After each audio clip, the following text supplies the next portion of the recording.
Captain Jake Miller stood on the bridge of the Defiant, watching the stars streak past through the main screen.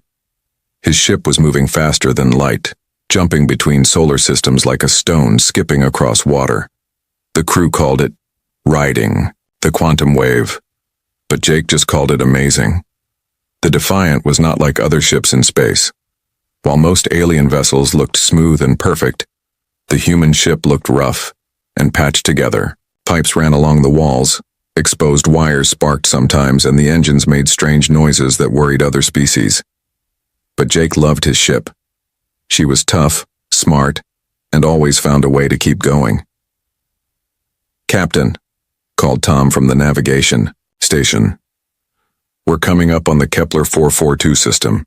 Should we drop out of light speed?" Jake nodded. "Take us out of jump, Tom.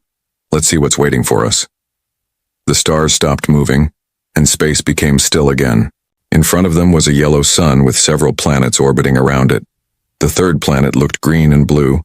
It had water and maybe life. "Run a full scan," Jake ordered. "I want to know everything about this system." Lisa, the science officer, worked at her station. Numbers and pictures filled her screen. "Captain, I'm reading strange energy patterns from the fourth planet. It's covered in metal structures, but they're old. Really old." Jake walked over to look at her screen. The fourth planet was red and rocky, but Lisa was right. Metal buildings covered the surface like a giant city, but they looked empty and broken.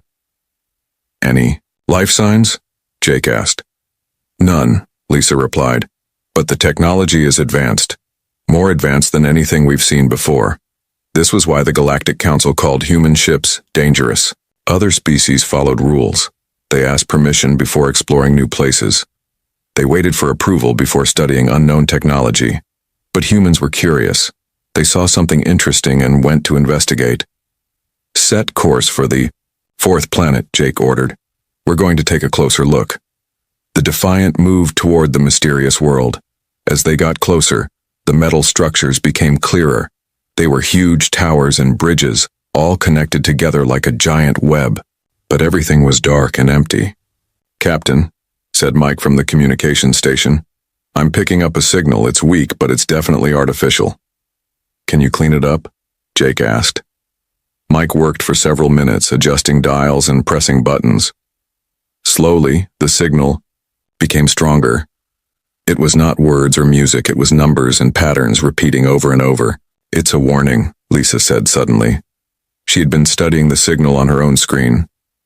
"The patterns, they're showing star maps, and there are symbols that mean danger." Jake felt a chill run down his back. "Warning about what?" Before Lisa could answer, the ship's alarm began ringing.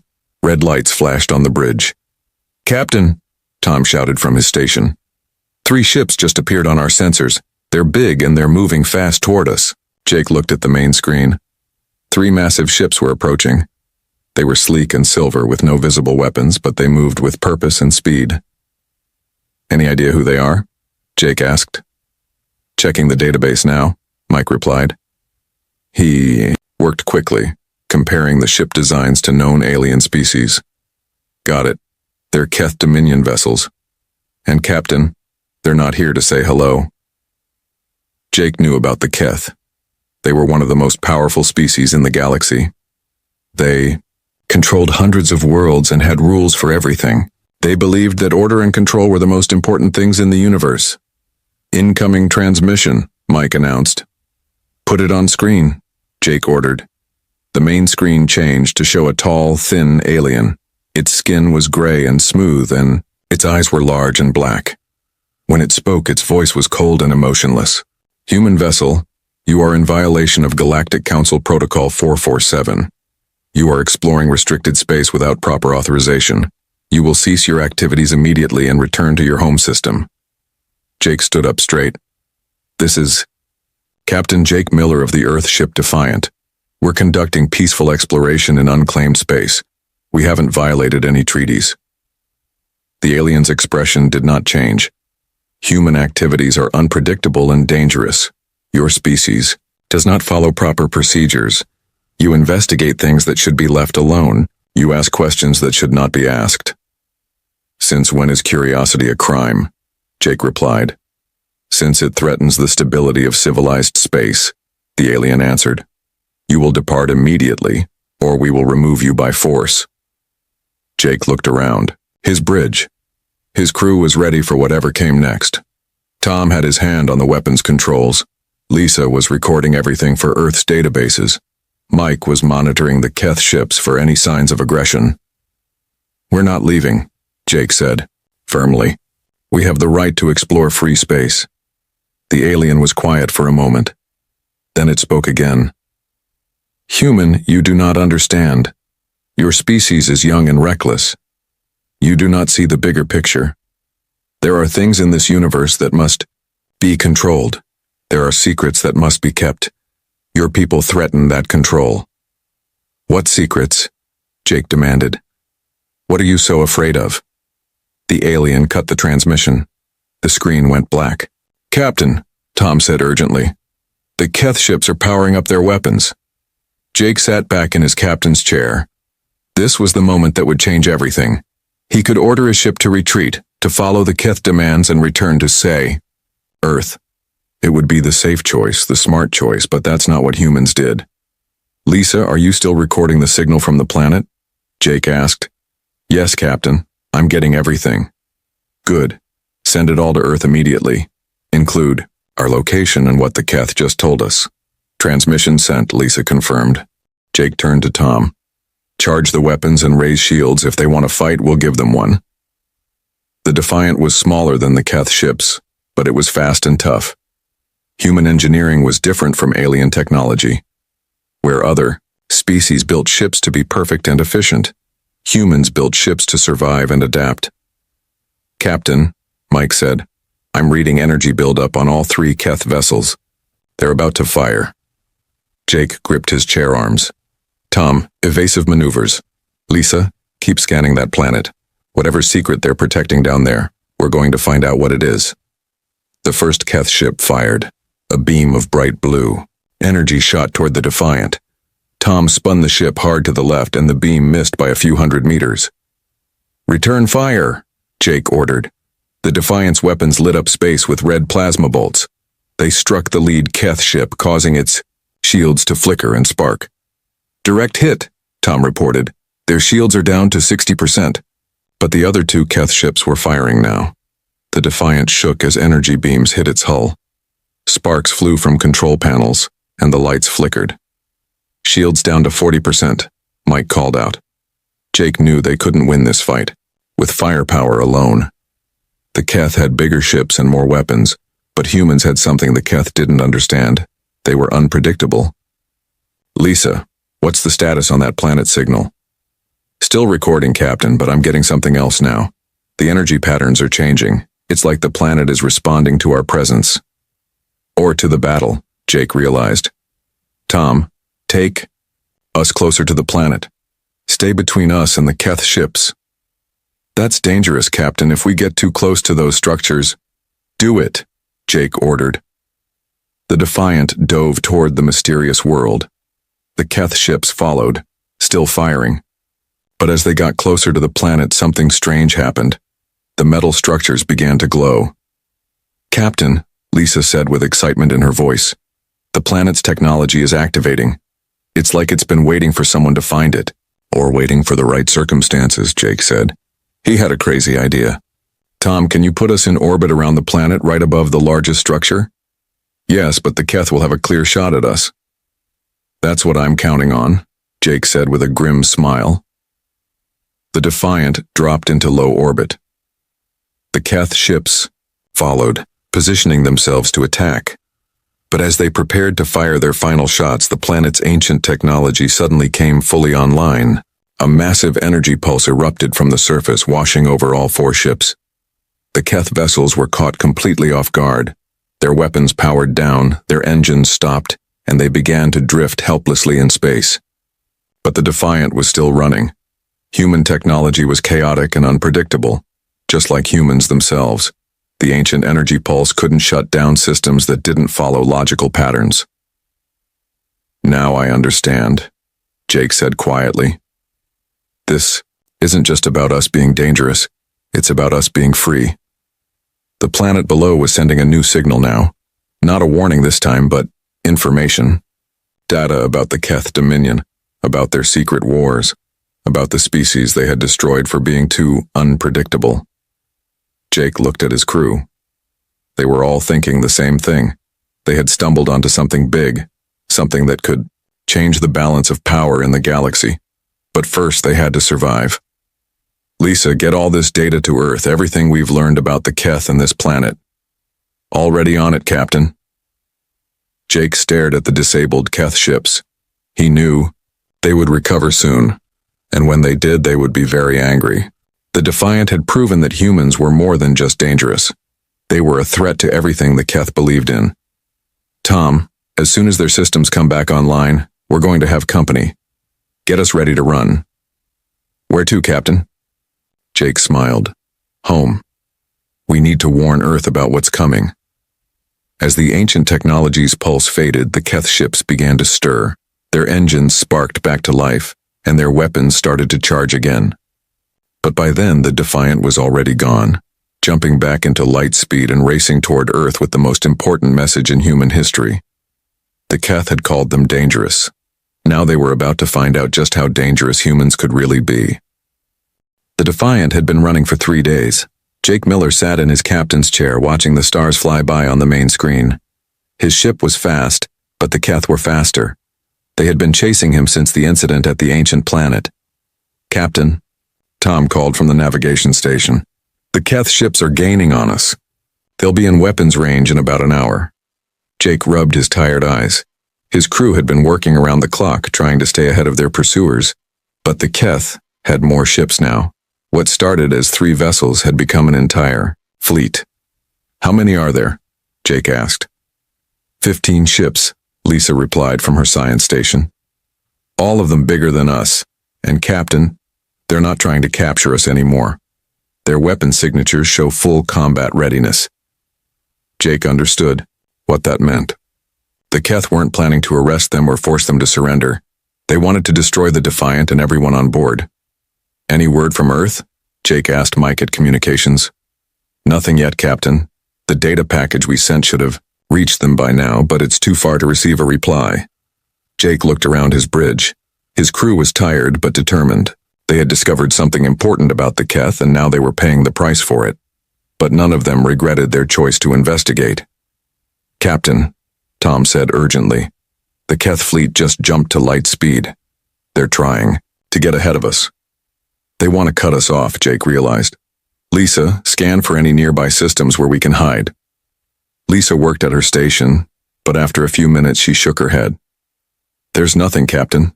The nearest star system is 2 days away, and it's in the direction the Keth are heading. Jake made a decision. Drop us out of light speed, we'll make our stand here. In empty space? Tom asked. Better than being trapped in a gravity well, Jake replied. At least here we can maneuver. The Defiant dropped back into normal space. Around them was nothing but darkness and distant stars. It was a lonely place to fight, but it was their choice. Within minutes, the Keth fleet appeared. 15 massive ships arranged themselves in a perfect attack formation. They were beautiful in their own way, sleek, silver, and deadly. The lead ship opened communications. The same gray alien from before appeared on screen, but this time his expression was different. Before he had seemed cold and official. Now, he looked angry. Captain Miller, the alien said, you have seen things that were not meant for your species. You have data that threatens the stability of the galaxy. This ends now. We're explorers, Jake replied. We were just investigating an abandoned planet. We didn't hurt anyone. You hurt the natural order, the alien said. Your species does not understand the responsibilities that come with knowledge. You are chaos given form.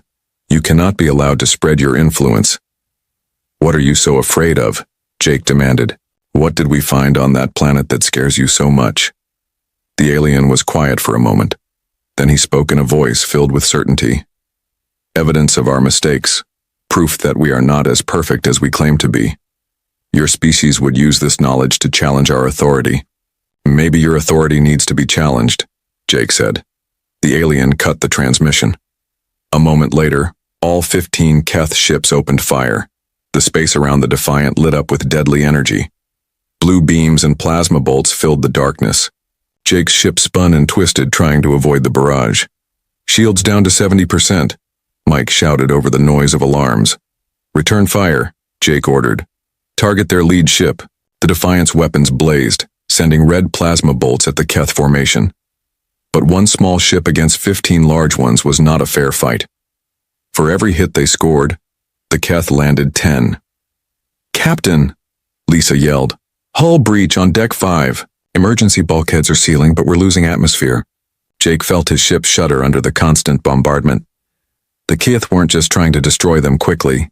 They were taking their time, systematically targeting each system. They're not just attacking us, Jake realized. They're dissecting us. They want to see how our technology works before they finish us off. Another volley of energy beams struck the Defiant. This time, the ship's lights flickered and went out for several seconds. When they came back on, half the control panels were sparking. Shields down to 30%, Mike reported. Weapons are offline, main engines are failing. Jake looked at his crew. They were all injured now. Tom had a cut on his forehead from a falling cable. Lisa's station was smoking from an overload. Mike was holding his arm where a piece of debris had hit him, but they were still fighting. Atlas, Jake called to the ship's AI. What's our status? The computer's voice was calm despite the chaos around them. Captain, structural integrity is at 40% and falling. Life support is operating at reduced capacity. Weapon systems are offline and cannot be repaired with current resources. How long do we have? At current damage rates, the ship will be destroyed in approximately 8 minutes. Jake closed his eyes. 8 minutes. Not enough time to escape. Not enough time to repair their weapons. Not enough time to call for help. But maybe enough time for one last act of defiance. Atlas, can you override the safety protocols on the quantum drive? The AI paused. Captain, that would cause a cascade failure. The explosion would destroy this ship and anything within a 5-kilometer radius. Including that lead Keth ship, if we get close enough, Jake said. His crew turned to look at him. They understood what he was suggesting. It was suicide, but it might be their only chance to strike back. Captain, Tom said quietly. My wife is expecting our first child next month. I know, Jake replied. Lisa, you were supposed to start your doctorate program when we got back to Earth. Yes, sir, Lisa said with tears in her eyes. Mike, you were going to propose to Anna when we returned. Mike nodded, unable to speak. Jake looked at each of them. I'm not ordering anyone to stay. The escape pods are still functional. You can abandon ship. Tom was the first to respond. With respect, Captain, go to hell. Lisa laughed despite everything. We're not leaving you, Jake. We're in this together. Mike wiped his eyes and turned back to his station. Besides, someone needs to make sure this data gets to Earth. Atlas, can you boost the transmission array? Affirmative. I can route power from the failing life support systems. Jake felt a surge of pride in his crew. This was what made humans dangerous, not their weapons or their technology, but their willingness to sacrifice everything for what they believed in. Tom, set course for the lead Keth ship. Full impulse. Aye, Captain. It's been an honor serving with you. The Defiant turned toward its target. The Keth seemed to realize what was happening because their fire intensified. Energy beams tore through the ship's hull, starting fires in multiple sections. Hull breach on deck 3, Lisa reported. Fire spreading through the forward compartments. Abandon the forward sections, Jake ordered. Seal all bulkheads. The ship was burning now. Jake could smell smoke on the bridge. The Keth were literally setting his ship on fire, just as they had planned all along. 2 kilometers to target, Tom announced. Atlas, prepare for quantum drive overload, Jake commanded. Captain, the AI said, I want you to know that serving with this crew has been an honor. I will ensure the data reaches Earth. Thank you, Atlas. Send the message. The AI's transmission was powerful, boosted by energy from the dying ship. It shot out into space, carrying everything they had learned about the Keth and their secret war against unpredictable species. 1 kilometer to target, Tom said. The lead Keth ship was trying to move away, but it was too late. The Defiant was coming too fast, driven by the last of its failing engines.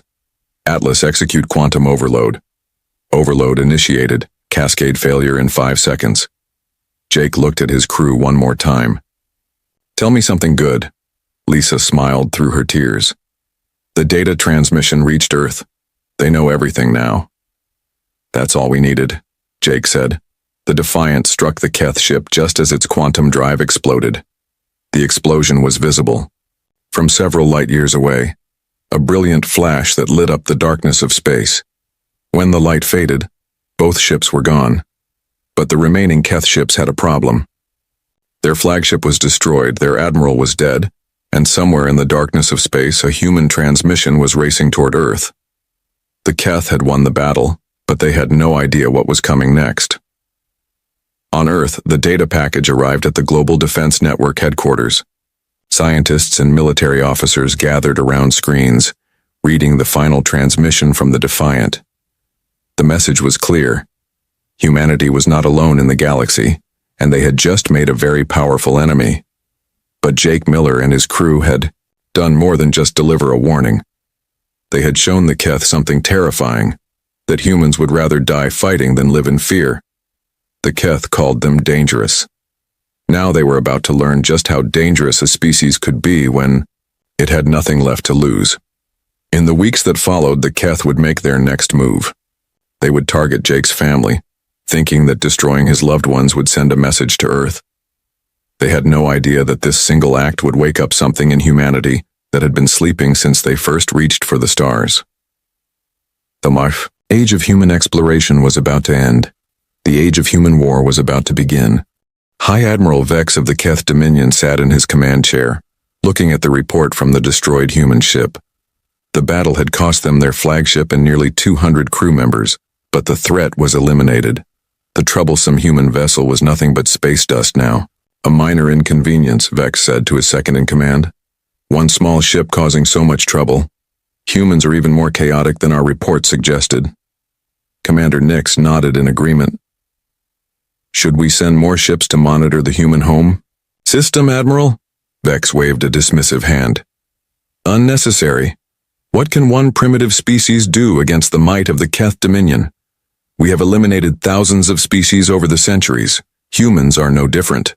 The truth was, the Keth had been expanding across the galaxy for over 1 million years.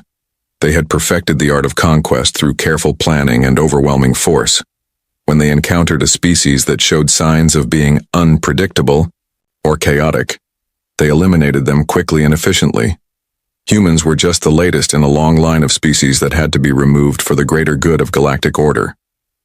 Besides, Vex continued, it will take the humans decades to develop space travel capable of reaching our territory. By then, we will have consolidated our recent conquests and expanded our fleet. This was how the Keth operated. They would identify a threat, eliminate it decisively, then return to their normal routines while their empire digested the new territory. It was a system that had worked for millennia. Prepare the hibernation chambers, Vex ordered. We have earned our rest. The Keth were a species that hibernated after major military campaigns. It was both a biological need and a cultural tradition. After the stress of battle, their bodies required months of deep sleep to recover fully. What about patrols along the border? Commander Nix asked. Leave a skeleton crew, Vex replied. A few ships to watch for any signs of human activity. But I doubt we'll see anything from them for many years, if ever. Within a week, most of the Keth military leadership had entered hibernation. Their massive ships drifted in space, powered down to minimal systems. Only a handful of junior officers remained awake to monitor their territory. The Keth called it the victory sleep, a time of rest and celebration after successfully eliminating another chaotic species. They had done it so many times before that it had become routine, but they had made a critical mistake. They assumed that humans were like every other species they had encountered, slow to respond, limited in their technology, and easily intimidated. They had no idea that Jake Miller's final transmission was already causing chaos on Earth. General Sarah Chen stood in the war room of the Global Defense Network, staring at the holographic display showing Jake's final message. The room was filled with military officers, scientists, and government officials from every nation on Earth. "Play it again," she ordered. The message began once more. Jake's voice was calm despite the explosions and alarms in the background of his ship. "This is Captain Jake Miller of the Earth vessel Defiant. We have encountered a hostile alien species called the Keth Dominion. They consider humanity a threat to galactic stability because we are unpredictable. They have destroyed our ship and are planning to eliminate our entire species." The hologram showed the data Jake had collected, star maps, Keth ship designs, and most importantly, evidence of their systematic genocide campaigns. "The Keth have done this before," Jake's voice continued. "They've destroyed dozens of intelligent species across the galaxy, all in the name of maintaining order. They see us as chaos that needs to be eliminated." General Chen paused the message and looked around the room. "How long ago did we receive this?" 18 hours, replied Dr. Martinez, the head of the space program. "Our long-range scanners have detected no immediate threats, but that doesn't mean much. According to this data, the Keth have technology far beyond ours." "What about Captain Miller's family?" asked Admiral Brooks. "Have they been notified?" "His wife Emma and their twin children are living on Haven Colony," General Chen replied. "We've sent a message, but it'll take time to reach them. The colony is 3 weeks away by our fastest ships." President Williams leaned forward at the conference table. "General, what are our options?" Chen brought up a new display showing Earth's military capabilities. "Honestly, Mr. President, we're not prepared for this kind of threat. Our space fleet consists of 12 exploration vessels and 6 military patrol ships. The Keth, according to this data, have thousands of ships." "So we surrender?" asked Senator Lopez. "Like hell we do," Admiral Brooks replied firmly. "Captain Miller died getting us this information. We're not going to waste his sacrifice." Dr. Martinez stood up and walked to the display. "Actually, we might have more advantages than we think. Look at this data carefully. The Keth technology is advanced, but it's also predictable. Their ships all follow the same basic design patterns. Their weapons all use similar energy signatures." "What's your point?" General Chen asked. "My point is that they're used to fighting species that think like they do. Logical, orderly, predictable. But humans don't think that way. We're chaotic, creative, and we adapt quickly." President Williams nodded. "What do you need?" "Time," Dr. Martinez replied. "And resources. If we can reverse engineer some of their technology from Captain Miller's scans, we might be able to develop countermeasures." "How much time?" Admiral Brooks asked. 6 months minimum. A year would be better." General Chen looked at the star maps, showing Keth territory. "According to this data, their nearest major base is 8 months away at maximum speed. If they decide to attack Earth directly, we'll have warning." "What if they don't attack directly?" Senator Lopez asked. "What if they target our colonies first?" The room fell silent. Earth had 17 colony worlds, scattered across nearby star systems. Most of them had small populations and minimal defenses. "We need to warn them all," President Williams decided, "and we need to start building a real space fleet." Over the next few days, Earth transformed. What had been a peaceful planet focused on exploration and scientific advancement became a world preparing for war. Factories that had been building civilian spacecraft were converted to military production. Scientists who had been studying distant stars began developing new weapons. The change wasn't just technological, it was cultural. Humans had always been explorers, but now they were becoming soldiers. Dr. Martinez worked around the clock with his team, analyzing every piece of data from the Defiant. They learned about Keth shield technology, their faster-than-light engines, and their plasma weapons. "The key is their overconfidence," Dr. Martinez explained to the military commanders. "They've been the dominant species for so long that they can't imagine being challenged. Look at their ship designs. They're built for overwhelming firepower, not for fighting an unpredictable enemy." General Chen studied the tactical analysis. "What kind of unpredictable?" "Human unpredictable," Dr. Martinez smiled. "We don't follow Their rules. We don't fight the way they expect. We improvise, we adapt, and we never give up. Meanwhile, the Global Defense Network began implementing Project Hornet's Nest, a plan to prepare Earth for an alien invasion. Every major city was equipped with orbital defense platforms. Military bases were built on the Moon and Mars. Most importantly, humanity began building a new type of spacecraft. The new ships didn't look like anything the Keth had ever seen. Where alien vessels were smooth and symmetrical, human ships were angular and aggressive. They carried weapons that violated conventional physics and defensive systems that defied logic. But the most important change was happening in the minds of humanity. For the first time in centuries, the entire species was united against a common threat. National boundaries became meaningless, political differences were set aside, religious conflicts were forgotten. Jake Miller had given them more than just intelligence about the enemy. He had given them purpose. 3 months after receiving his message, Earth launched its first squadron of military vessels. They were fast, heavily armed, and crewed by volunteers who understood that they might not come home. 6 months after the battle, humanity had built a fleet of over 100 warships. They were still outnumbered by the Keth, but they had something their enemy didn't expect: the willingness to fight dirty. While the Keth slept peacefully in their hibernation chambers, confident that they had eliminated another minor threat, humanity was becoming something the galaxy had never seen before. An entire species motivated by grief, united by purpose, and absolutely determined to make their enemies pay for what they had done.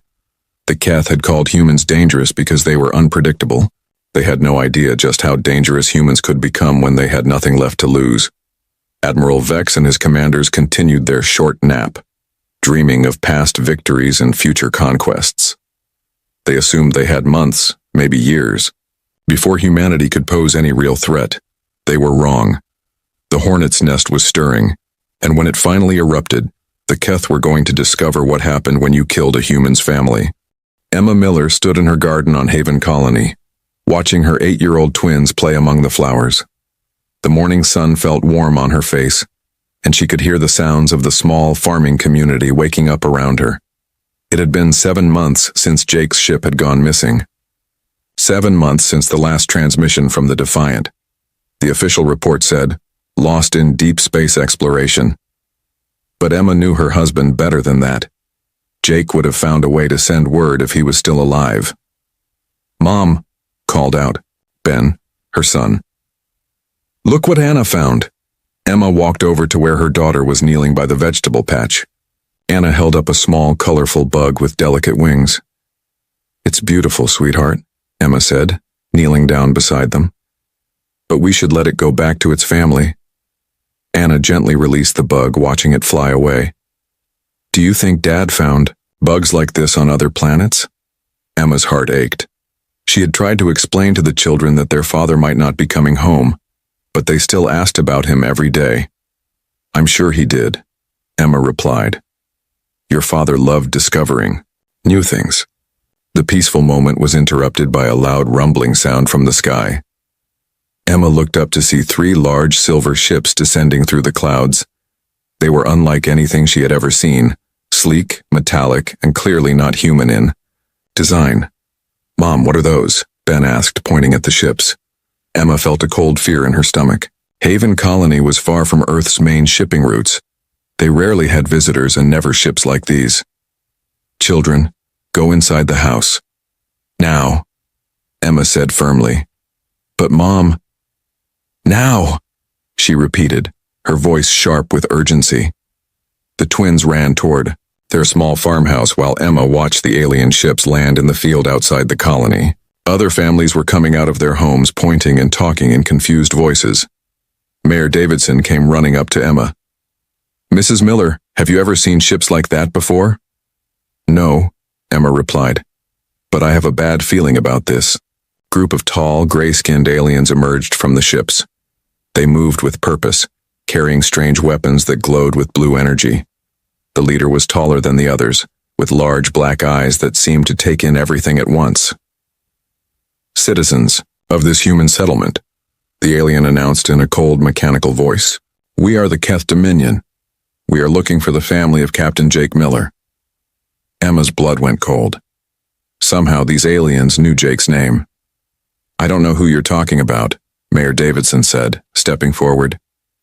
This is a peaceful farming colony. We don't have any military personnel here. The alien leader turned its dark eyes toward the mayor. Do not lie to us, human. Our records show that Emma Miller and her offspring live in this settlement. You will bring them to us immediately. Emma wanted to run, but she knew it was too late. The aliens had already spotted her standing near the town center.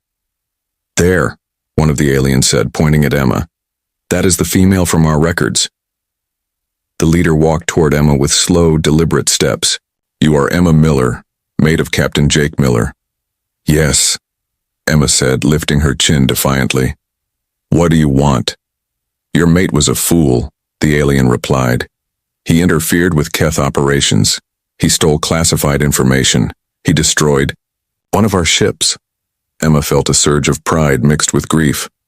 Jake had died fighting these creatures. He was a good man, she said. He was trying to protect innocent people. He was chaos, the alien said coldly. And chaos must be eliminated completely. We cannot allow his genetic line to continue. His offspring might carry his unpredictable nature. The other colonists began to understand what was happening. Mayor, Davidson stepped between Emma and the aliens. You can't just kill innocent people, he shouted. These are civilians, children. The alien leader barely glanced at him. Your species' attachment to emotional concepts like innocence is precisely why you are dangerous. Children grow into adults. Adults spread chaos. One of the other aliens raised its weapon and fired a blue beam at Mayor Davidson.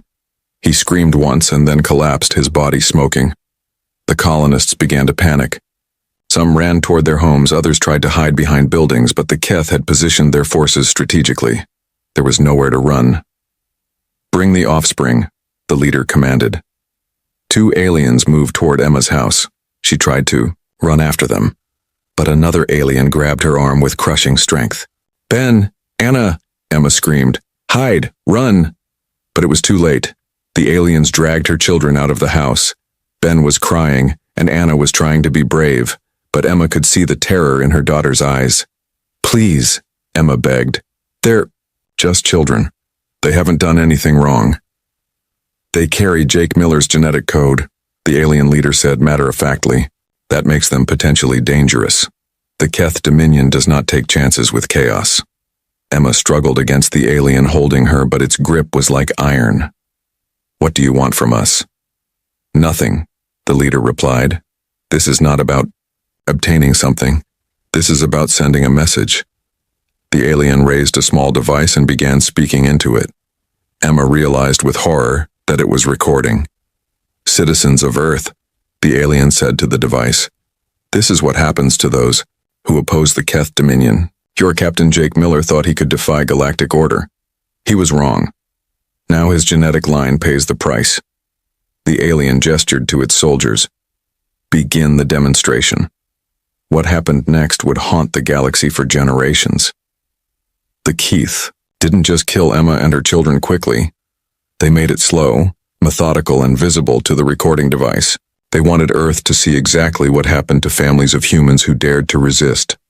Emma's last thoughts were not of fear or pain, but of pride in her husband and hope that somehow, somewhere, someone would make these monsters pay for what they had done.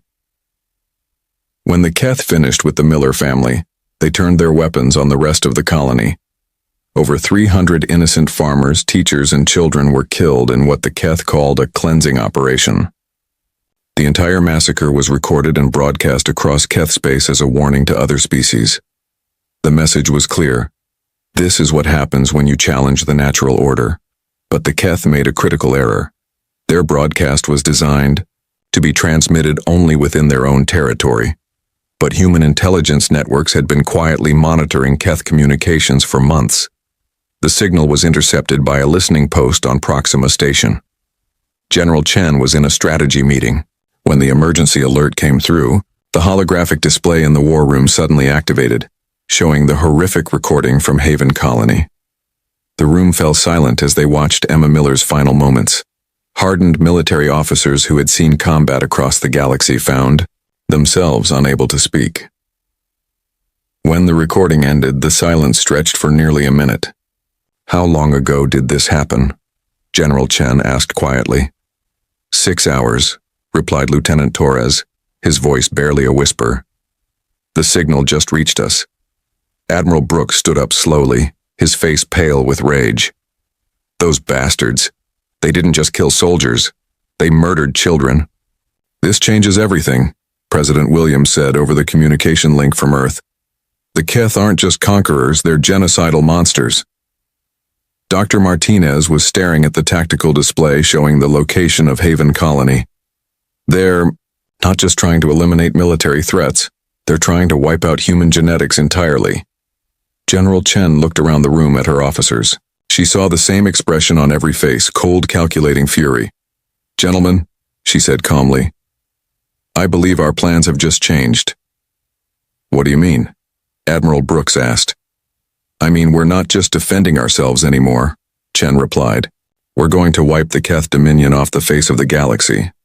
The recording of the Haven Colony massacre was transmitted to every human military base, every colony, and every ship in space.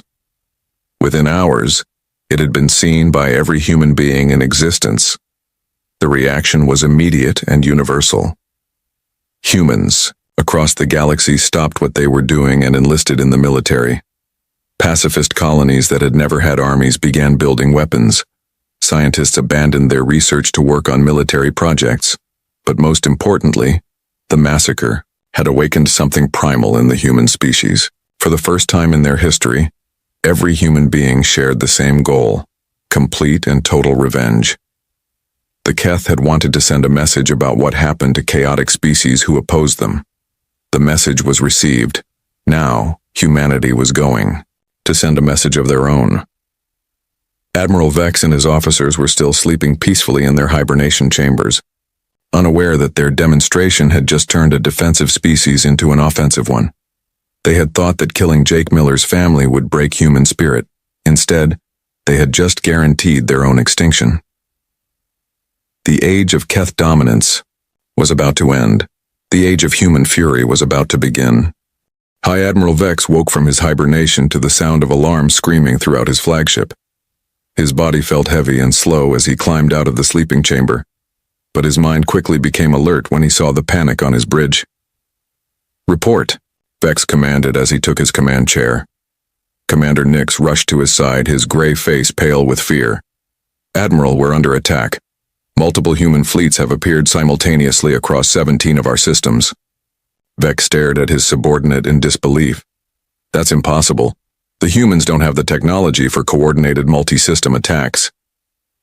"Sir, they do now," Nix replied, bringing up the tactical display. The holographic screen showed the nightmare that Vex had never imagined possible. Hundreds of human ships were appearing throughout Keth space, not randomly, but in perfect coordination. They struck military bases, government centers, and fleet formations with surgical precision. "How many ships?" Vex asked. "Over 2,000, sir. And they're not like the vessel we destroyed. These are purpose-built warships designed specifically to fight us." Vex looked at the ship designs on his screen. The human vessels were angular and aggressive, bristling with weapons that his sensors couldn't identify. They moved with deadly purpose, ignoring Keith's attempts at communication. "They're not responding to surrender requests," Nix continued. "They're not taking prisoners. They're simply destroying everything Keth." "Contact the human fleet commander," Vex ordered. "We need to negotiate." "Sir, we've tried. They're not answering." For the first time in his long military career, Admiral Vex felt something he had never experienced before: fear. Admiral Brooks stood on the bridge of the Retribution, humanity's newest and most powerful warship. Around him, his crew worked with cold efficiency, coordinating the largest military operation in human history. "Admiral," reported Captain Davis from the communication station. "The Keth flagship is trying to contact us." "Ignore them," Brooks replied without emotion. "Continue the attack." On the main screen, he could see the Keth military base on Kepler 438b burning. Human plasma cannons had turned the once mighty fortress into a sea of fire and twisted metal. "Sir, called Lieutenant Torres from the tactical station. Fleet Group 7 reports complete destruction of the Keth shipyards at Wolf 359. Fleet Group 12 has eliminated the government complex on Proxima Centauri B. Brooks nodded. Everything was going according to plan. For 8 months, humanity had prepared for this moment. They had studied every piece of data from Jake Miller's final transmission. They had analyzed the Keth's tactics, their technology, and most importantly, their weaknesses. The Keth were powerful, but they had one fatal flaw. They were predictable.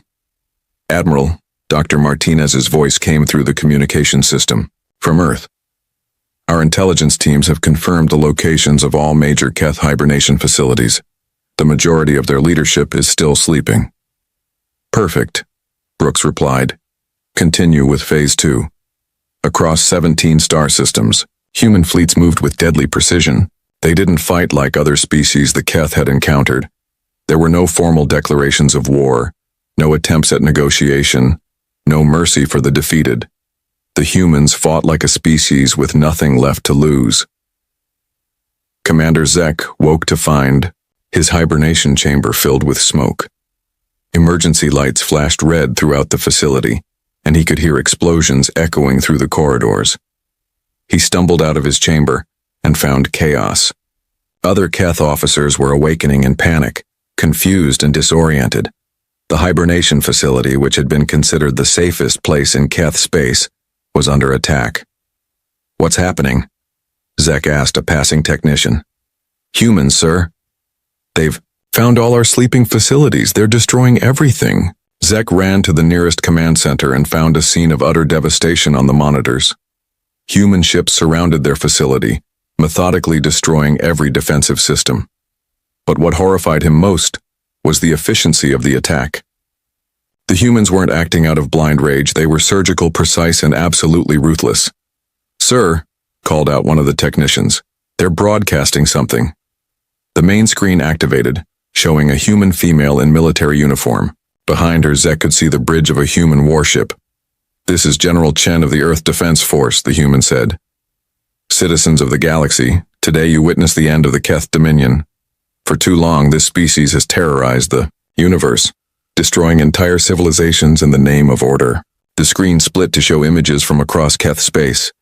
Military bases burning, government buildings collapsing, and Keth ships fleeing in panic. The Keth believed that chaos was dangerous. General Chen continued. Today, they learn what happens when chaos becomes organized. High Admiral Vex watched his empire crumble on the tactical display. In just 6 hours, the humans had destroyed centuries of Keth expansion. Military bases that had taken decades to build were reduced to rubble. Fleets that had conquered dozens of species were scattered and burning. Admiral, Commander Nix said, desperately. We need to evacuate. The humans are targeting this facility next. Vex looked at his second-in-command with tired eyes. Where would we go, Nix? Look at the display. They're everywhere. It was true. Human fleets had appeared simultaneously across Keth space, striking at targets that should have been secret. Somehow, the humans had discovered the location of every major Keth installation. Sir, incoming transmission from the human fleet. Put it through, Vex ordered. A human male appeared on screen. He was older, with gray hair and cold blue eyes. Behind him, Vex could see other humans working at their stations with mechanical precision. I am Admiral Brooks, the human said. You are High Admiral Vex. Yes, Vex replied. Admiral Brooks, surely we can negotiate. No, Brooks interrupted. You made negotiation impossible when you murdered Jake Miller's family. Vex felt his heart sink. The human demonstration on Haven Colony had been meant to intimidate Earth into submission. Instead, it had awakened something terrible. That was a legitimate military action, Vex said weakly. We were maintaining galactic order. You murdered children, Brooks replied, his voice filled with controlled fury. You recorded it, you broadcast it as entertainment. The children carried dangerous genetic traits. Stop, Brooks commanded. I don't want to hear your justifications. I'm calling to inform you that the Keth Dominion is ended. Your military is destroyed. Your government is eliminated. Your colonies are surrendering. Vex looked at his tactical display again. It was true. Red markers showing destroyed Keth facilities covered the map. In less than 12 hours, an empire that had lasted 1,000,000 years was being wiped from existence. "What do you want from us?" Vex asked. "Nothing," Brooks replied. "This isn't a conquest, this is an extermination." The transmission ended. Captain Lisa Wong stood on the observation deck of the Vengeance, watching the last Keth fortress burn. She had been Jake Miller's science officer on the Defiant, one of the few crew members who had been on shore leave when the ship was destroyed. For 8 months she had worked with human scientists and engineers, helping them understand Keth technology. For 8 months, she had prepared for this moment.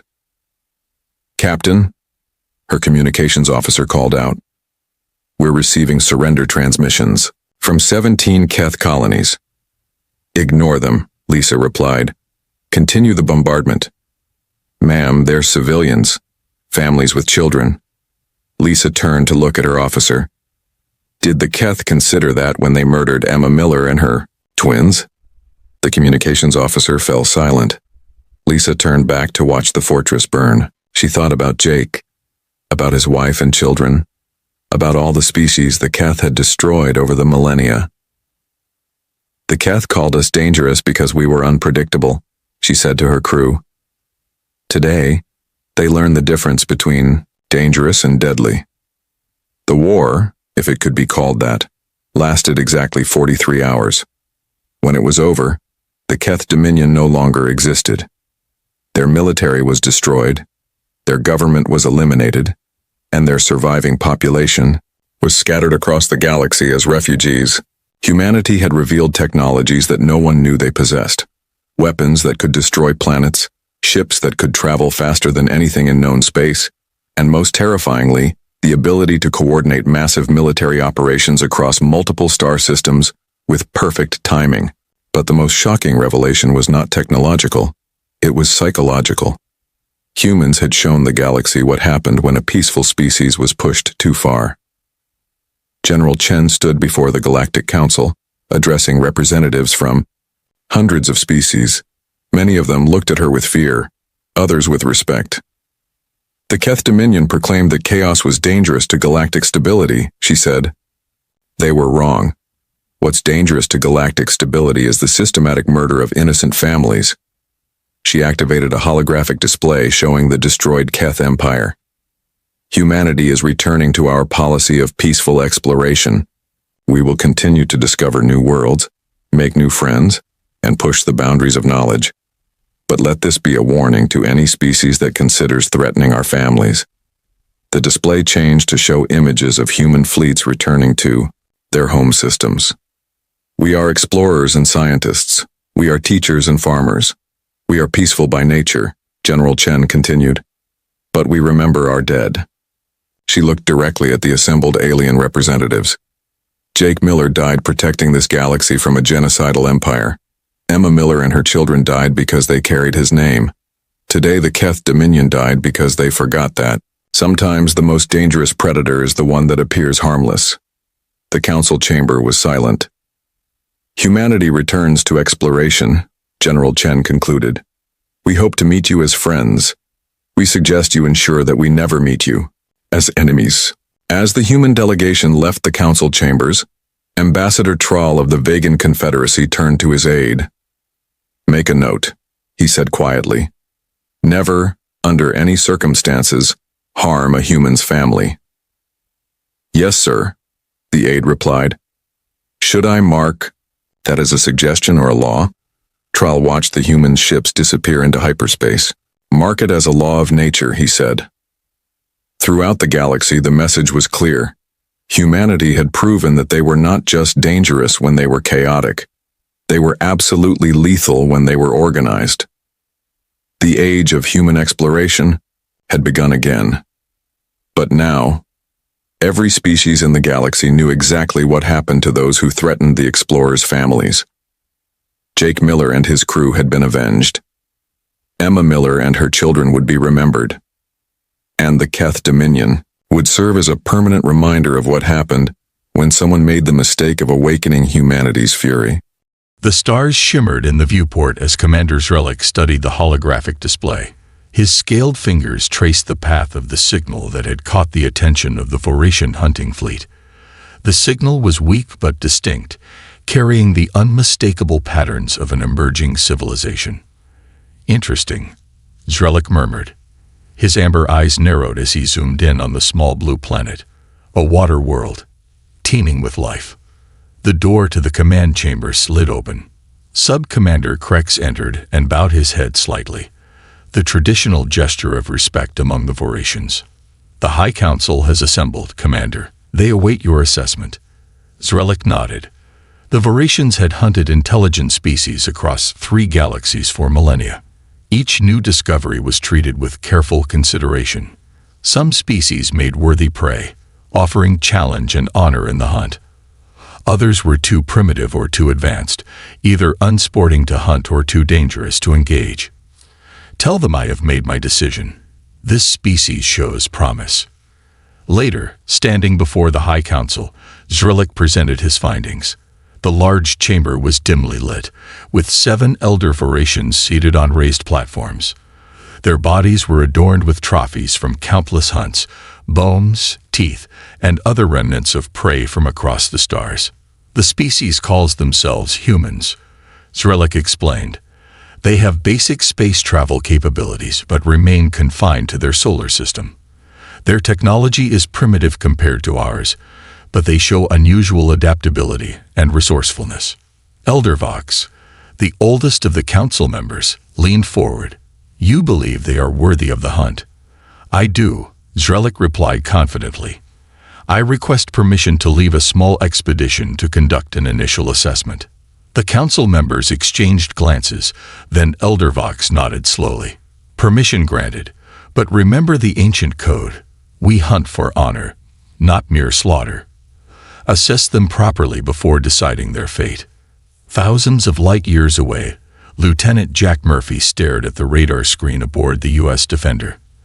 The naval vessel cut through the Pacific Ocean on a routine patrol, but there was nothing routine about the readings he was seeing. "Carter, are you picking up anything unusual on communications?" he asked. Lisa Carter adjusted her headset and frowned. "Yes, sir.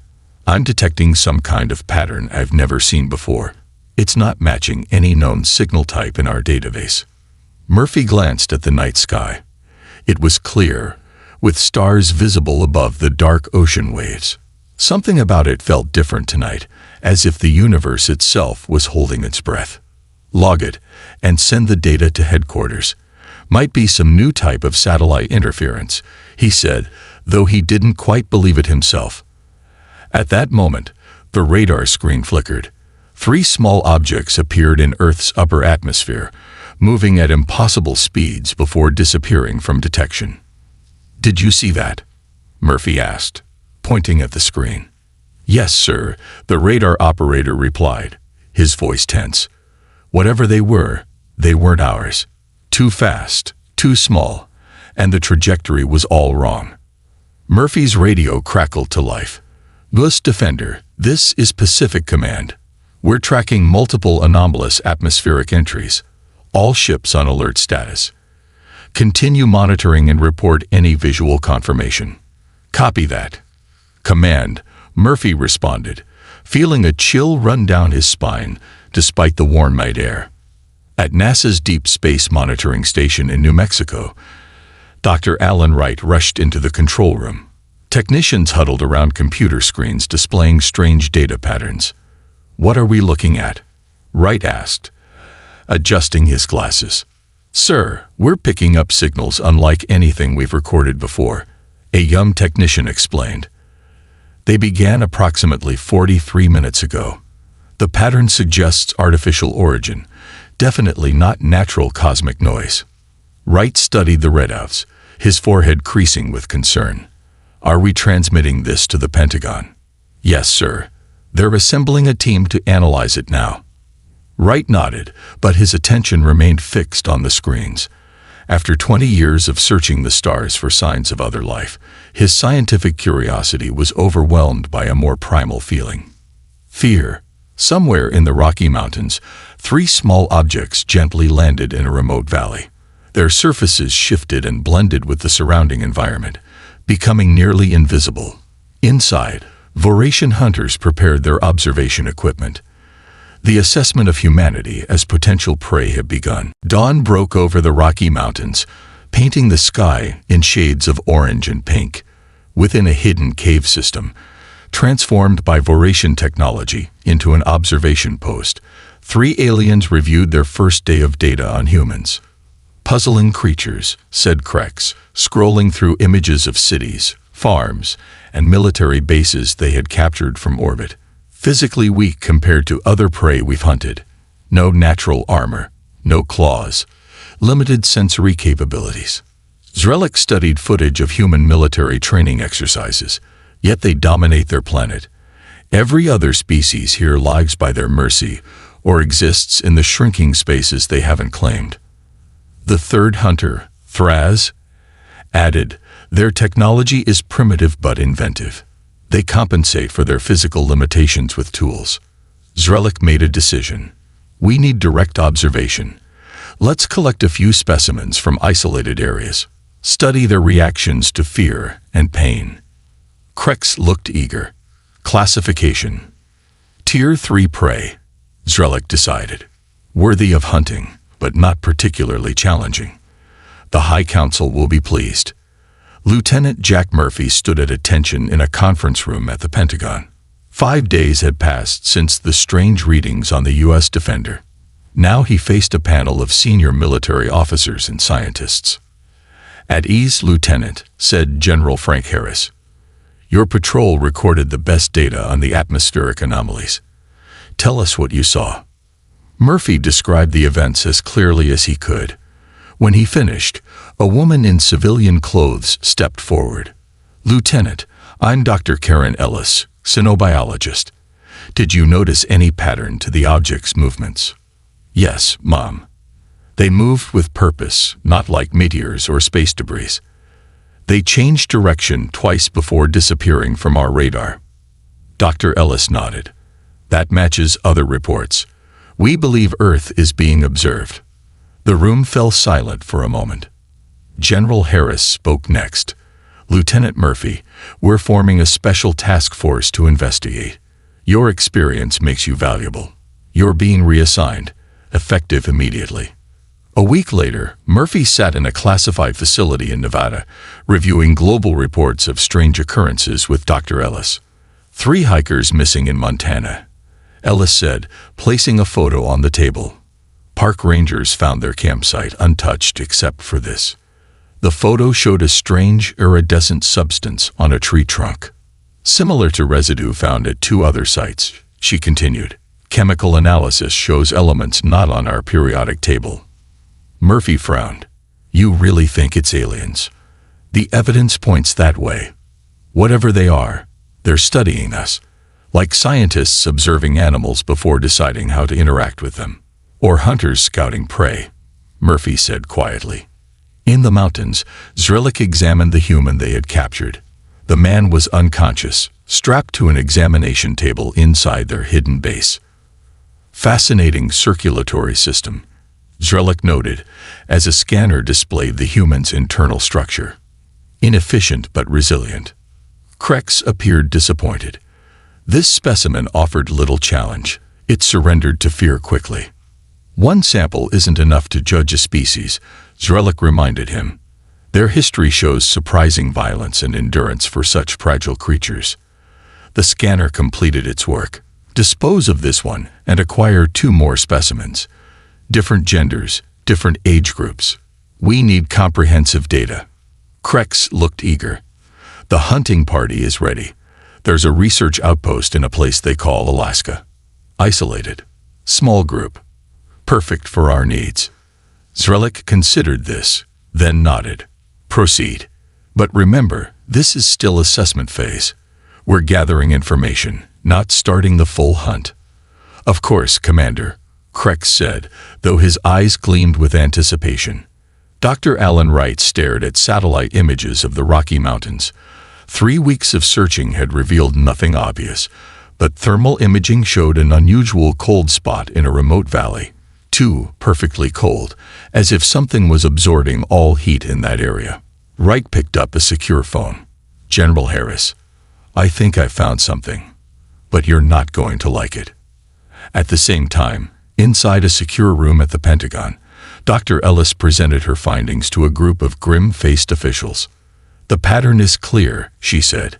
"These aren't random disappearances or accidents. Someone, or something, is taking people, studying them, testing our responses." "What do they want?"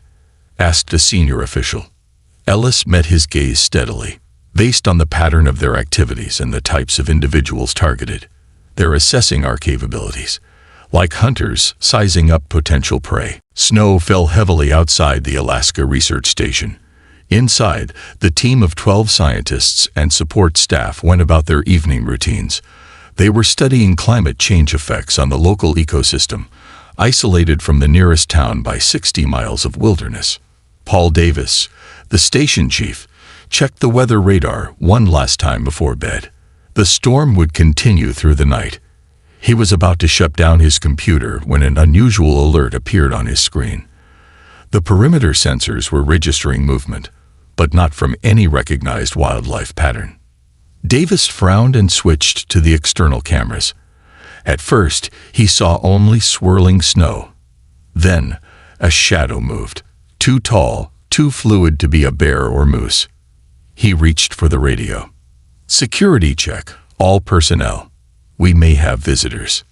In the maintenance section, engineer Samantha Reeves heard the call and looked up from her work. The station's heating system had been acting up all day. She wiped her hands on a rag and reached for her radio when the lights suddenly went out. The emergency generators kicked in seconds later, bathing the station in dim red light. Samantha heard something that made her blood run cold, a scream, cut short, from the direction of the communications room. She moved to the door but stopped when she heard footsteps in the hallway. Not human footsteps, something heavier with an odd rhythm. Then voices, whispering in a language that made her skin crawl with its impossible sounds. Samantha quietly backed away from the door. The maintenance section had a small crawl space used to access pipes beneath the floor. She opened it and slipped inside, pulling the panel closed above her. Through gaps in the flooring, she watched in horror as the door to the maintenance room opened. A figure entered, tall, at least 7 feet, with a scaled body and amber eyes that glowed in the red emergency lighting. It wore armor that seemed to shift colors to match its surroundings, and carried something that looked like a weapon. Another alien joined the first. They spoke in that strange language, then began methodically searching the room. Samantha held her breath, pressing herself against a pipe to hide in the shadows. The first alien stopped and tilted its head, as if sensing something. It moved toward the crawl space. Samantha closed her eyes, certain she would be discovered. A loud alarm suddenly blared through the station. The aliens turned, communicating urgently, then rushed from the room. Samantha realized what had happened. Paul must have reached the emergency beacon, sending a distress signal to the military base 200 miles south. The government had been on alert for weeks about the strange occurrences nationwide. Trembling, she remained hidden, listening to the sounds of the hunt. Screams echoed through the station, followed by silence. Then methodical movements, room by room. The aliens were taking their time now, as if enjoying the process. Hours passed. Samantha heard them collect items. Trophies, she realized with horror, before the station fell silent. Still, she waited, her body numb from cold and fear. Dawn came. No sound except the wind outside. Finally, Samantha emerged from her hiding place and moved cautiously through the station. What she found would haunt her forever. Her colleagues were gone, some completely missing, others partially taken. Blood trails showed where bodies had been dragged. Most disturbing of all, certain items had been arranged deliberately, like displays in a museum. A message left for whoever found the scene. In Paul's office, Samantha found him slumped over the communications console. The emergency beacon light glowed steady, with his last breath. He had saved her by drawing the aliens away. On the console, written in his blood, was a single word: hunters. Samantha gathered what supplies she could find. The station's snowcat was untouched. The aliens had wanted survivors, wanted their story told. They were sending a message. As Samantha prepared to leave, a military helicopter appeared in the distance. Lieutenant Murphy's team had been dispatched as soon as the emergency beacon activated. They were expecting a natural disaster or equipment failure. What they would find instead would change humanity's understanding of their place in the universe forever. In their ship, returning to the hidden base, the Voratian hunters reviewed their recordings of the hunt with satisfaction. "Good sport," Krex said, though they broke too easily. No real fight in them. Zrelik was less certain. "We left one alive, as planned." "Yes, hiding beneath the floor. Clever for such a primitive species. The human will tell others what happened." "Good," Zrelik said. "The true hunt requires fear, knowledge of what comes for them." What neither of them realized was that they had just made the biggest mistake in their species' long history of hunting. They had awakened something in humanity that had slept beneath the surface of civilization, something ancient and deadly that would soon turn the hunters into prey. The military helicopter landed at the Alaska Research Station amid swirling snow. Lieutenant Murphy was the first to exit, weapon ready. What they found inside turned even the hardened soldiers pale. "My God," whispered one of the soldiers as they surveyed the bloody scene. They found Samantha Reeves huddled in the snowcat, shivering more from shock than cold. Murphy wrapped a blanket around her shoulders. "You're safe now," he said gently. "Can you tell us what happened?" Her eyes were distant. "They hunted us. Like animals. They enjoyed it." 3 days later, Samantha sat in a secure room at the Pentagon. Her testimony had been recorded multiple times. Across the table, General Harris and Dr. Ellis listened intently as she described the aliens again. Tall, scaled skin. Eyes that glowed amber. They moved. Wrong. Too fluid, too perfect. She took a shaky breath. They spoke a language that hurt to hear. Dr. Ellis pushed forward a tablet with images. "Like any of these." Samantha looked, then pointed with a trembling finger. "This one." But the real thing was worse. The image showed an artist's rendering based on Samantha's earlier descriptions. Ellis and Murphy exchanged looks. "Thank you, Ms. Reeves. You've been incredibly brave," Ellis said. When Samantha was escorted out, Murphy turned to Ellis. "You believe her?" "The forensic evidence supports everything she said," Ellis replied. "And she's not the only witness anymore. We have 3 similar reports now from different regions." General Harris spoke up. "The president is being briefed as we speak. This is no longer an investigation. It's a war." In a laboratory beneath the Pentagon, Dr. Wright examined fragments recovered from the Alaska station. Under powerful microscopes, the alien technology revealed its secrets. "It's beyond anything we have," he told Murphy and Ellis as they entered the lab. "The metal alloy can change properties based on electrical current. That's how they can camouflage themselves." He pointed to another fragment. "This is from their weapons. See these grooves? It's designed to maximize tissue damage, not for killing efficiency. They want their prey to suffer." "Prey," Murphy repeated, the word bitter in his mouth. "That's all we are to them." "Yes," Ellis agreed. "From everything we've gathered, these aliens are hunters. They don't want our resources or territory. They hunt intelligent species for sport, for trophies. Like big game hunters on safari," Wright added, "except we're the lions and tigers." Murphy's jaw tightened. "So what's our next move?" Ellis showed them a tablet with global map markers. "We've identified a pattern in their attacks. They're testing us, learning our strengths and weaknesses before a larger assault." "Then we need to change the rules of engagement," Murphy said. "If we're being hunted, we need to stop acting like prey." Around the world, governments quietly mobilized. A global coalition formed under the codename Operation Huntsman. Military leaders from a dozen countries gathered in a secure bunker beneath Geneva. General Harris addressed them. "What we face is unprecedented. An alien species with technology far beyond ours has targeted humanity as game animals." Murmurs filled the room. Harris continued, "But they've made a critical mistake. They've judged us by our physical limitations, not by what truly makes humans dangerous." He nodded to Dr. Ellis, who stepped forward. "These creatures have likely hunted many species across the galaxy, but I believe they've never encountered anything like humans before. We're adaptable, resourceful, and most importantly, we understand something they don't." She paused, looking around the room. "The most dangerous prey is the one that learns to hunt back." The plan they developed was audacious. Instead of defending potential targets, they would set a trap. Using knowledge gained from studying the alien technology and Samantha's observations, they would turn the hunters' own methods against them. Commander Zrelik stood before the Voratian High Council, presenting his assessment of humans. "They are more organized than expected after our first hunt.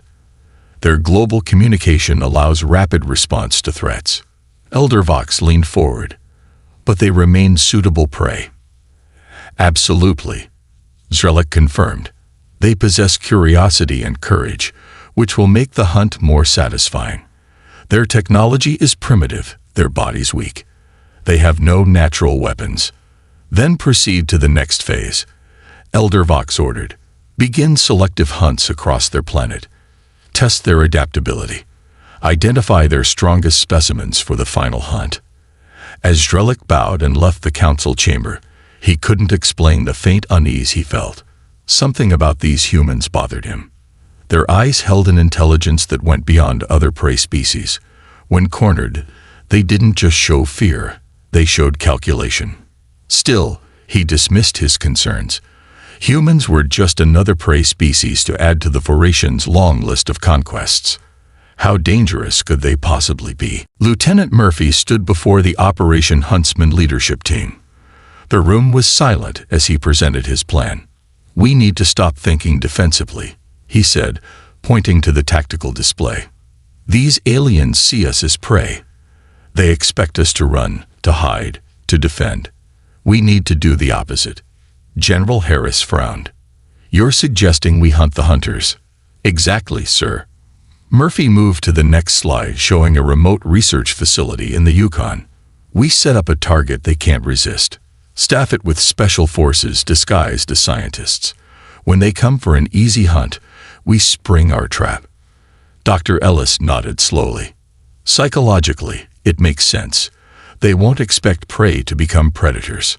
Samantha Reeves, now working as a civilian consultant, added, "I've been helping design countermeasures based on what I saw. They rely heavily on heat vision and sound detection. We can use that against them." The plan was risky. It required perfect execution and depended on the aliens following their established hunting patterns. After 3 hours of debate, General Harris made his decision. "We're green-lighting Operation Reversal. God help us all." 2 weeks later, a research facility stood in the snowy Yukon wilderness. From the outside, it appeared to be studying Arctic ecosystems. Solar panels glinted on the roof. Scientists in parkas moved between buildings. But these weren't scientists. They were elite soldiers from 6 different nations, chosen for their combat skills and quick thinking. Their weapons were hidden but accessible. Specialized equipment, designed by Samantha and Dr. Wright, was positioned throughout the facility. Murphy, who commanded the operation, checked the final preparations. "Remember, everyone looks scared when they first appear. Let them think they have the advantage. Wait for my signal." That night, strange readings appeared on the facility sensors. The trap was baited. Now they waited to see if the hunters would take it. Sub-Commander Krex reviewed the scans of the human research facility. Isolated. Minimal defenses. 14 humans detected. Perfect for our next demonstration hunt. The hunting party consisted of 8 Voratians, each excited for the glory of claiming human trophies.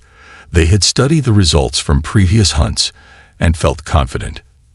These humans would die like all the others, frightened, confused, and helpless against superior predators. Zrellik had remained at the main base, coordinating the larger hunting campaign across Earth. Remember, he told Krex before the mission, observe their response patterns. The High Council wants comprehensive data before the full-scale hunt begins. Krex barely listened. He was too eager for the hunt to concern himself with data collection.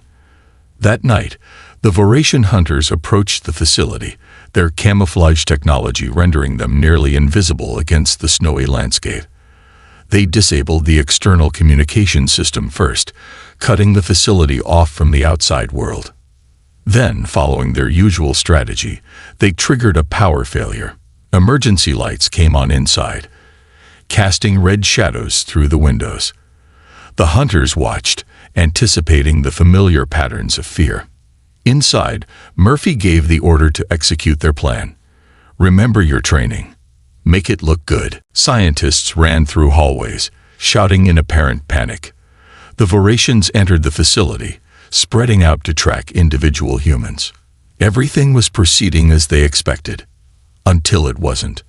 The first Voratian hunter entered what appeared to be a storage room, tracking a frightened scientist. The door closed behind him. Suddenly, intense ultraviolet lights blinded his sensitive eyes. Before he could recover, sonic emitters hit a frequency that disrupted his nervous system. The hunter fell, disoriented and helpless. Throughout the facility, similar scenes played out. The hunters found themselves separated, their technological advantages neutralized by countermeasures specifically designed to target Voratian biology. Krex realized something was wrong when 3 of his hunters failed to report in. He switched his weapon to lethal settings and moved more cautiously. Turning a corner, he came face to face with Lieutenant Murphy. The human showed no fear. Instead, he smiled. "Welcome to Earth," Murphy said, before specialized weapons fired from multiple directions. 7 Voratian hunters died that night. The 8th, severely wounded, managed to escape into the wilderness. The humans tracked him for miles before losing the trail. For the first time in their species' long history of hunting other beings, the Voratians had lost an entire hunting party with only 1 survivor. The game had changed. The prey had become predators. The wounded hunter struggled back to the hidden Voratian base days later, barely alive. When Zrellik heard his report, he felt something the Voratians rarely experienced: fear. "They knew we were coming," the survivor gasped. "They were ready. They hunted us." Zrellik stared at the tactical display showing Earth. These humans were far more dangerous than anyone had anticipated. He needed to warn the High Council immediately. The Voratian High Council chamber erupted in angry shouts. Elder Vox slammed his clawed hand on the table, silencing the others. 7 hunters lost. "Impossible," he growled. "No prey species has ever inflicted such losses." Commander Zrellik stood firm despite the hostile stares. The humans set a trap. They anticipated our hunting methods and prepared countermeasures specifically designed to target our weaknesses. "You suggest these primitives are a threat to us?" another elder asked, mandibles clicking in agitation. "I suggest we have underestimated them," Zrellik replied carefully. "Humans lack physical strength, but they compensate with intelligence and adaptability. They learn quickly and work together effectively." Elder Vox rose to his full height. "No prey dictates terms to the Voratians. We have hunted across 3 galaxies for 10,000 years. We will not be deterred by primitive mammals who barely understand space travel." The council voted unanimously. A battle fleet would be dispatched to Earth. The hunt would escalate from small parties to full-scale invasion. Humans would not be merely hunted. They would be conquered, their resistance crushed, their spirit broken. Only Zrellik looked troubled by the decision. "With respect, elders, we should study them more before committing our forces. There is something unusual about these humans." His concerns were dismissed. The council had made its decision. In Washington, D.C., the president addressed an emergency joint session of Congress. The room was packed, with additional people standing along the walls. Television cameras broadcast to a nervous nation. My fellow Americans and citizens of all nations watching around the world. After consultation with global leaders and military advisors, I must share with you a truth we can no longer hide. He paused, his face grave. Earth is under attack by an extraterrestrial species. These beings have been responsible for the disappearances and attacks reported in recent weeks. They are technologically advanced, hostile, and consider humans as game animals to be hunted for sport. Gasps filled the chamber. The president continued. But they have misjudged humanity. Last week, our forces successfully defended against an alien hunting party, eliminating 7 of these creatures while suffering no casualties. Cheers erupted. He raised his hands for silence. This is only the beginning. Our intelligence suggests they will respond with greater force. We must prepare. Effective immediately, I am declaring a global state of emergency in cooperation with the United Nations and all allied nations. The world reacted with a mixture of panic and determination. Religious leaders called for prayer. Military recruiters were overwhelmed with volunteers. Scientists worked around the clock studying the alien technology recovered from previous encounters. At the Pentagon, Lieutenant Murphy met with Dr. Ellis and Dr. Wright. Their team had expanded to include experts from dozens of countries. We've cracked their communication system, Dr. Wright announced, looking exhausted but triumphant. It took combining linguistics, mathematics, and quantum computing, but we can now intercept and partially understand their transmissions. Dr. Ellis pulled up the latest data. They're sending a fleet, much larger than anything we've seen so far. Estimated arrival, 2 weeks. Murphy nodded grimly. How many ships? At least 50, Wright replied, far beyond our capability to fight conventionally. Samantha Reeves joined them, carrying a prototype weapon based on recovered alien technology. Then we don't fight conventionally. We use what we learned about them. Murphy studied the tactical displays. They expect us to defend, to fortify our cities and military bases. They'll be looking for large targets where they can demonstrate their power. So we give them nothing to target, Ellis suggested. Decentralize. Fight asymmetrically. Murphy nodded. Exactly. We developed a strategy based on what makes humans different from their previous prey. We're not stronger or faster, but we have something they don't understand. What's that? Asked Wright. Unpredictability, Murphy answered. They hunt by patterns, by rules. We break all the rules. The plan they developed was unlike any military strategy in human history. It would require cooperation on a global scale. Traditional armies would be supplemented by civilian resistance networks. Every forest, desert, and city would become a hunting ground, not for the aliens, but for human hunters targeting alien prey. Across Earth, people prepared for war. Not a war of conquest or resources, but a war for survival itself. The hunters were coming in force. But this time, humans would be ready. In space, the Voratian battle fleet approached Earth, their ships dark and predatory. Commander Zrulik stood on the bridge of the command vessel, still troubled by doubts he couldn't explain. Something about these humans disturbed him deeply. They didn't react like prey should. And that made them dangerous in ways his people might not comprehend until it was too late. The Voratian fleet arrived on a Monday morning. 50 warships appeared in Earth's orbit, their dark hulls reflecting no light.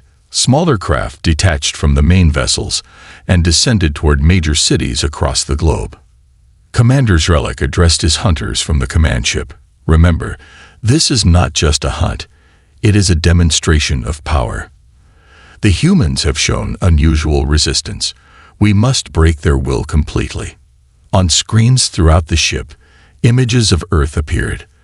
The Voratians expected scenes of panic, of military forces scrambling desperately to defend population centers. Instead, the screen showed empty streets. The cities seemed abandoned. Where are they? Sub-Commander Vrel asked, mandibles clicking in confusion. Zrelik studied the images with growing unease. Deploy the hunting parties as planned. Find them. Elite Voratian hunters landed in New York, London, Beijing, Moscow, and a dozen other major cities. They found buildings empty, streets deserted. The humans had seemingly vanished. The hunters advanced cautiously, sensing a trap but confident in their superior technology. In New York, a hunting party moved through Times Square. Their leader, Hunter Graux, scanned for heat signatures. Nothing registered except small animals. Then a sound drew their attention. A cell phone ringing in an abandoned cafe. As one hunter moved to investigate, the ground beneath him erupted. Hidden explosives detonated, followed immediately by gunfire from multiple directions. Similar scenes played out across the globe. The hunters found themselves ambushed in terrain unfamiliar to them, but intimately known to the defenders. Human snipers fired from positions impossible to detect with Voratian sensors. Traps had been prepared with knowledge of exactly how the aliens would respond. Zrelik watched in growing horror as hunting party after hunting party reported ambushes.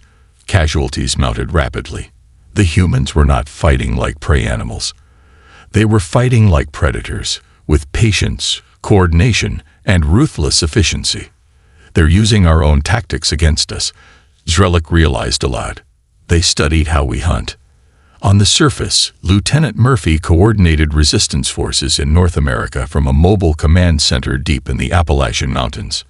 Samantha Reeves had helped design specialized weapons that could penetrate Voratian armor based on her observations during the Alaska attack. New York team reports 12 hostiles eliminated. A communications officer reported. London confirms 8 down. Moscow has taken out an entire hunting party. Murphy nodded grimly. They expected us to defend fixed positions. Instead, we're making them hunt ghosts. Dr. Ellis entered the command center with new intelligence. The aliens are adapting their strategy. They're starting to ignore the cities and target our food production and water facilities. As expected, Murphy replied. Phase 2 begins now. Across rural areas, Voratian hunters discovered that farmlands and water treatment plants were even more dangerous than cities. Farmers who had hunted their whole lives turned their skills against the alien predators. Ordinary people became extraordinary guerrilla fighters, using knowledge of local terrain that no alien could match. In the Midwest, a Voratian hunting party tracked what they thought was a fleeing group of humans to a grain silo. As they entered the structure, prepared for an easy slaughter, they found themselves trapped in a carefully prepared killing zone. Not one alien survived. On his command ship, Zrelik watched the disaster unfold. Hunter parties were being eliminated at an alarming rate. Even worse, human forces had somehow located several Voratian landing craft and destroyed them, stranding the hunters on the surface. The humans know our tactics too well, Zrelik told the ship's council. They're not just resisting. They're hunting us systematically. Elder Vox, who had accompanied the fleet, refused to accept defeat. Impossible. They are prey, not predators. Increase our forces on the surface. Show no mercy. Before Zrelik could respond, alarms blared throughout the ship. 3 Voratian vessels at the edge of the fleet had suddenly exploded. What happened? Elder Vox demanded. Unknown, Elder, the sensor operator replied. No projectiles detected. No energy weapons fired. 2 more ships exploded. Panic spread through the command center. We're being attacked, Zrelik realized, but not by any weapon we understand. The Voratian fleet, for the first time in their long history of conquest, began emergency maneuvers to retreat. The predators had become prey, and they had no idea how humans were accomplishing the impossible. What they couldn't know was that Lieutenant Murphy and Dr. Ellis had put into motion the most daring part of their plan weeks earlier, a plan that had brought the fight not just to Earth's surface, but into the 3 weeks before the Voratian fleet arrived at Earth. A small team led by Lieutenant Murphy and Dr. Ellis had executed the most daring mission in human history. Using intelligence gathered from previous encounters, they had located and captured a Voratian scout ship intact. In a secret facility beneath the Arizona desert, Samantha Reeves worked day and night with a team of engineers to understand the alien technology. Her experience as the sole survivor of the Alaska attack gave her unique insight into how the Voratians thought and operated. Their systems are all connected, she explained to Murphy as they examined the captured ship. They value efficiency above security. They never expected prey to capture their technology. From this single ship, humans learned more about Voratian technology than the aliens realized. Most importantly, they discovered a critical vulnerability. The Voratian fleet's command systems shared a common network architecture. If one could access any part of that network, they could potentially access it all. Dr. Wright developed a virus designed to spread through the Voratian ship's connected systems. It would target life support, weapons, and navigation, rendering the ships helpless. The real challenge was deploying the virus. It required someone to physically board a Voratian vessel and connect directly to their systems. A suicide mission by any measure. Yet 15 brave men and women volunteered. Using the captured scout ship and Voratian camouflage technology, they launched into space 2 days before the fleet arrived. Their mission: infiltrate the fleet and deploy the virus. Now, as Voratian ships exploded around him, Commander Zrellik finally understood what was happening. "We've been infiltrated," he told Elder Vox. "The humans used our own technology against us." Elder Vox could not comprehend their failure. "Impossible. No prey species called." "That's our mistake," Zrellik interrupted. "We kept thinking of them as prey. They're not. They never were." On Earth, humans watched as the Voratian fleet fell into chaos. Ship after ship lost power or exploded as the virus spread through their systems. The remaining vessels began a disorganized retreat. In the command center, Murphy received the message he had been waiting for. Only 3 of the 15 infiltration team members had survived, but they had succeeded beyond all expectations. The Voratian fleet was crippled. "We've won this battle," Murphy told his team. "But the war isn't over. There will be more Voratians." Dr. Ellis nodded. "But next time, we'll be ready. We've learned more about their technology in 3 months than we would have advanced on our own in a century." 2 days later, a single Voratian ship returned to Earth orbit. It broadcast a message in perfect English. "We request to speak with human leadership. We come under flag of truce." The meeting took place at a neutral location in Switzerland. Commander Zrellik represented the Voratians. He faced a panel of human leaders including General Harris, Lieutenant Murphy, and Dr. Ellis. For 10,000 years, the Voratian Empire has hunted species across 3 galaxies. Zrellik began. "Never before have we encountered resistance like yours. Never before have the hunters become the hunted." He placed an ornate device on the table. "The High Council offers this peace treaty. We recognize humans not as prey, but as equals. We will share star charts, technology, and knowledge of other species. In return, we ask only that you spare our remaining ships and allow us peaceful passage home." General Harris looked to Murphy, who nodded slightly. "We accept your treaty," Harris said. "But know this, if Voratians ever return to Earth with hostile intent, what happened to your fleet will seem merciful compared to our response." 6 months later, humanity began its first tentative steps into interstellar space. Ships built with technology adapted from captured Voratian vessels explored neighboring star systems. Earth's defenses grew stronger by the day, incorporating lessons learned from the conflict. In a surprising development, Commander Zrellik requested to remain on Earth as the first Voratian ambassador. His request was granted, though he remained under close watch. "Why did you choose to stay?" Murphy asked him during a private meeting. Zrellik's amber eyes reflected the sunlight streaming through the window. "Because you humans fascinate me. In all our history of hunting, we never understood a simple truth that you grasp instinctively." "What truth is that?" Murphy asked. "That the most dangerous predator is not the strongest or fastest," Zrellik replied. "It's the one that can think like its prey, while making its prey think like a predator.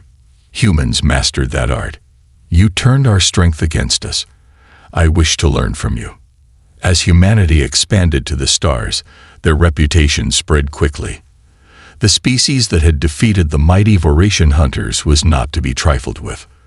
Across the galaxy, word spread of the small blue planet where the natural order had been reversed, where the hunters became the prey when they crossed paths with humans.